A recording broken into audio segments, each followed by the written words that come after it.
எவனை பார்த்தாலும் பிஜேபி உள்ள வந்துரும் சொல்றீங்க. ஒரு வாய்ப்பு கொடுத்து பாருங்க. உள்ள வந்து என்னத்தை புரிந்துறாங்கன்னு பாப்போம்.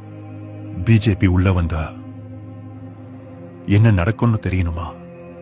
முதல்லவும் அடையாளம் அழியும். இந்திய கத்தாயமாக்கி தமிழ் மொழியை அழிப்பாங்க. தாய் மண்ணுல நீ அடிமையா இருப்ப.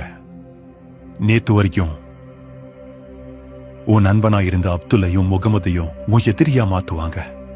தெருவுல இருக்க மசூதியும் சர்ச்சும் கோயிலும் எல்லாமே தீப்பிடிச்சு எரியும். நம்ம வீட்டு பெண்களை கற்பழிச்சவன் பாஜக கட்சியில பொறுப்புல இருப்பான். இந்து முஸ்லிம் கலவரத்தை பிளான் பண்ணுவாங்க. உனக்கு கலவரம் என்னன்னு தெரியுமா? கழுத்துல காவி துண்ட சுத்திக்கிட்டு உன் வீட்டை 10 பேர் வந்து பலமா தட்டுவாங்க. என்ன பண்ணலான்னு யோசிக்கிறதுக்குள்ள உன் வீட்டுல இருக்கிறவங்களோட ரத்தம் தரையில ஓடும். இங்க பாரு, உன் பாதம் இந்த மாதிரி வேர்க்கும். என்ன நடந்துச்சுன்னு சுதாரிக்கிறதுக்குள்ள உன்னையும் கொல்லுவாங்க. தமிழ்நாட்டுல எல்லா இடத்துலயும் மரண ஓலம் கேட்கும். இதுக்கு மேலையும் அதிமுகவுக்கும் பாஜகவுக்கும் ஓட்டு போடணும், என்டிஏ கூட்டணி தமிழ்நாட்டுக்குள்ள வரணும்னு நினைக்கிறியா? இப்ப சொல்லு.